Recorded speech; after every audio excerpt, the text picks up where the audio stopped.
आदर सम्मान जो एक स्टूडेंट के नाते मैं आपको बता सकता हूं, आज भी कोई टीचर मिलते हैं स्कूल डेज से भी, तो जो हमें जो उत्साह आता है, जो अच्छा लगता है, उससे बड़ी गुरु दक्षिणा सैलरी नहीं हो सकती है। जो आदर सम्मान हमारा भारत आप सब के प्रति देगा, जो आदर सम्मान आपका अधिकार है और जो हम सबकी जिम्मेदारी है, मुझे लगता है वही सबसे बड़ा मोटिवेशन होगा for our educationist to help in this journey in the Amrit Kal. I wish all of you the very best, and I'll be happy to exchange ideas with you, share some thoughts that you may want to highlight, which can help me do my job better, help me also open my mind to the world of tomorrow. Thank you.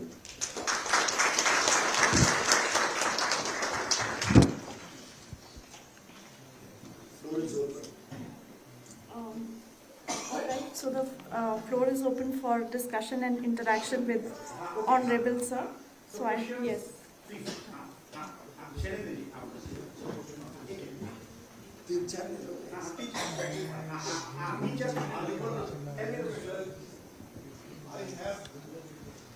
Madam सामने से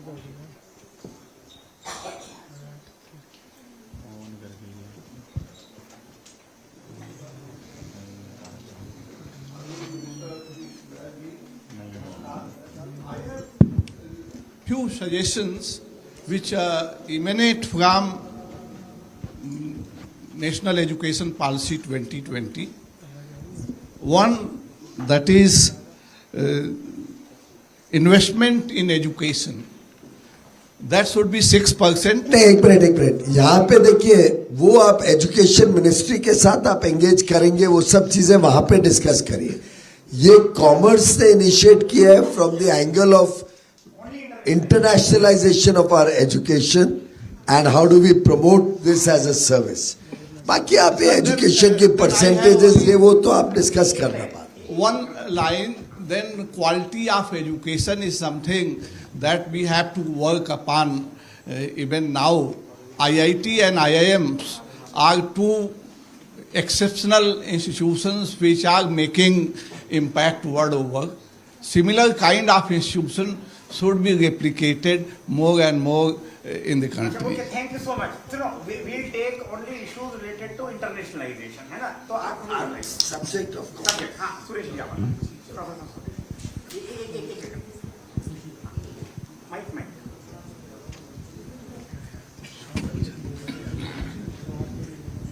Just you tell your name and in a line what you are doing.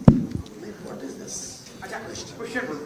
Okay, sir. Sir, my name is Professor K.G. Suresh. First of all, hats off, sir. This is unthinkable that any other ministry other than Education Ministry is conducting a workshop of Vice Chancellors. I mean, so hats off to your leadership and to Professor Joshi. The second thing is that you rightly pointed out. You see, two things for which Indian students go abroad. One is the experience part of it, and second, the jobs. Are we, our industry, ready to prepare? We have, of course, some CEOs from international, global community who are there heading institutions like Indigo and others. But are our industry prepared to take students from abroad locally? We have about 18 universities which are setting up campuses. Secondly, our universities, can our industry, because at the end of the day, it's about practical, up-to-date, curricula. The internationalization of the curricula is very important. So can some of the industries mentor, adopt some of these universities, and let us have a cluster approach wherein we groom in this industry at par with the education sector, at par with the global universities, and then attract the global students. This is just a suggestion. Thank you. Well, thank you, sir.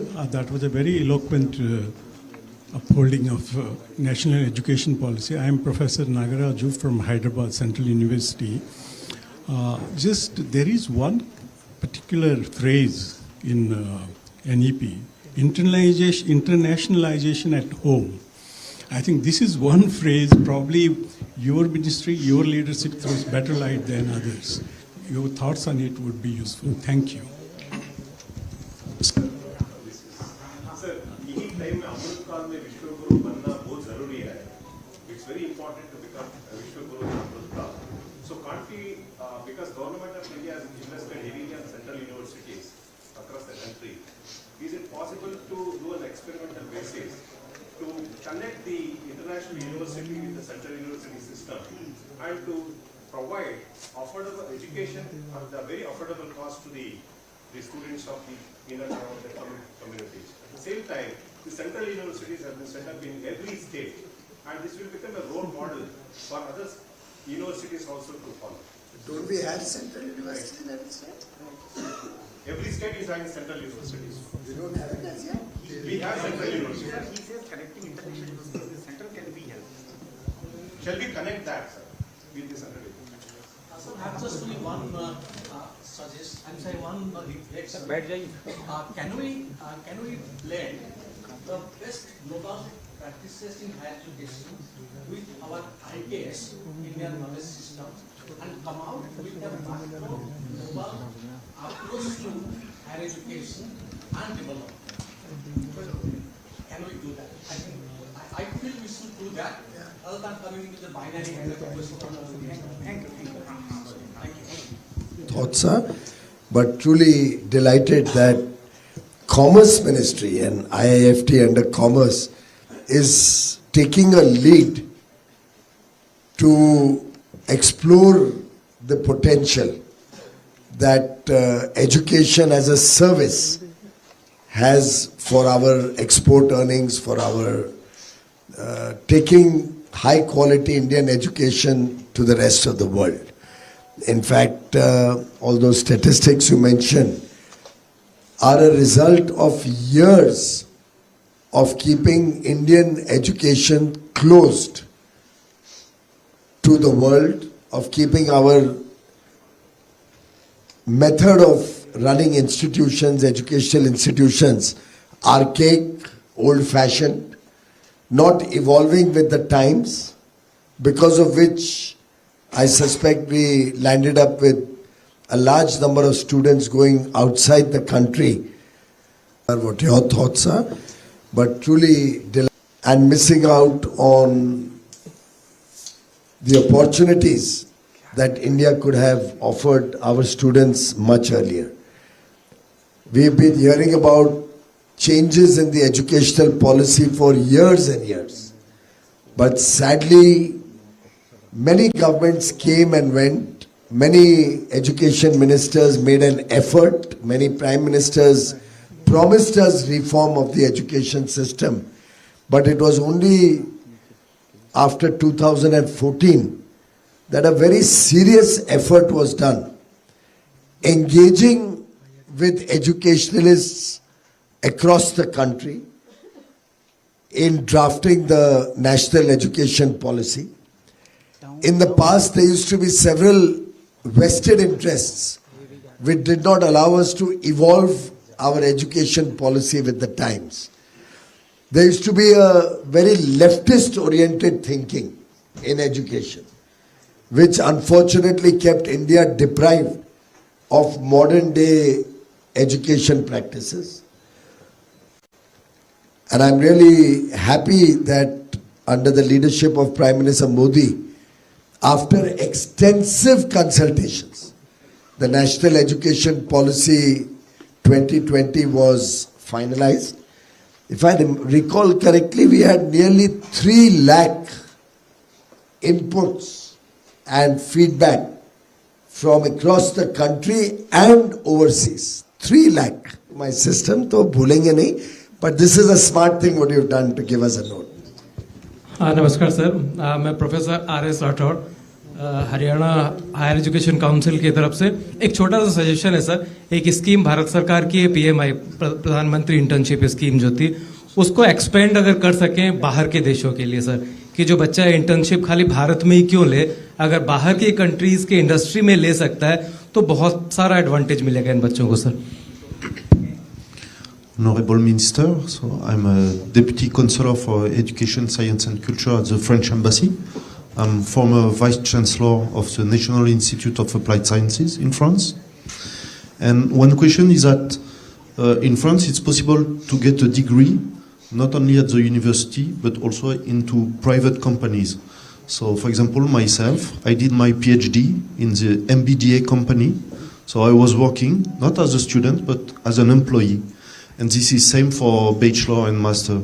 So is there anything about any willingness in India to work on this kind of framework to get graduated together with private companies so that students are not only students but they are already employee getting skills, professional skills and going to employment? Thank you, Minister.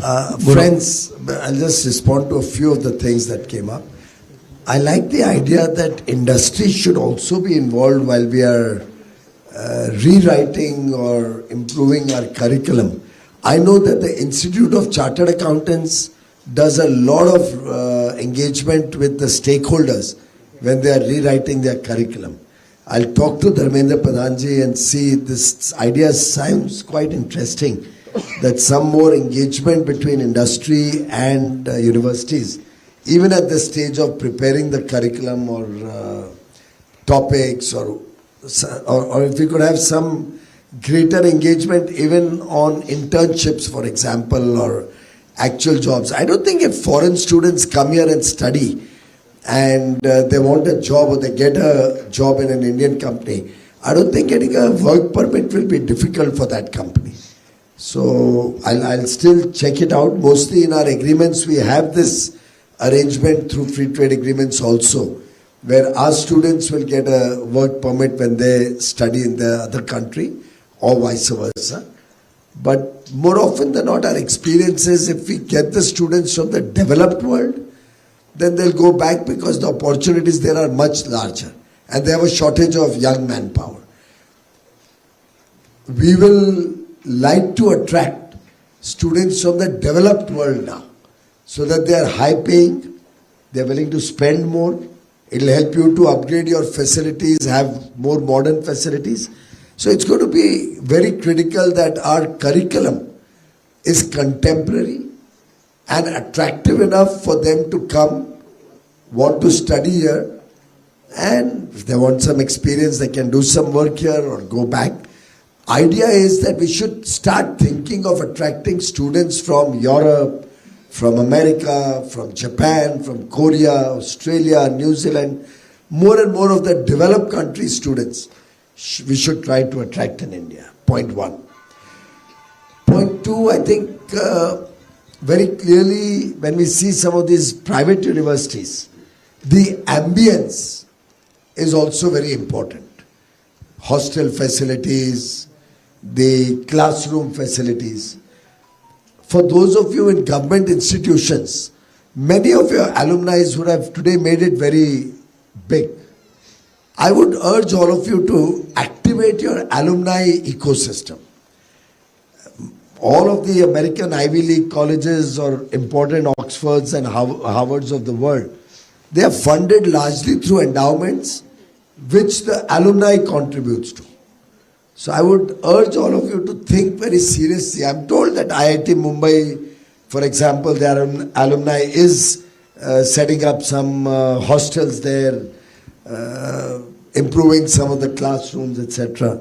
I think it's important that you all activate your alumni associations and get them engaged to help you modernize and improvise your facilities. All the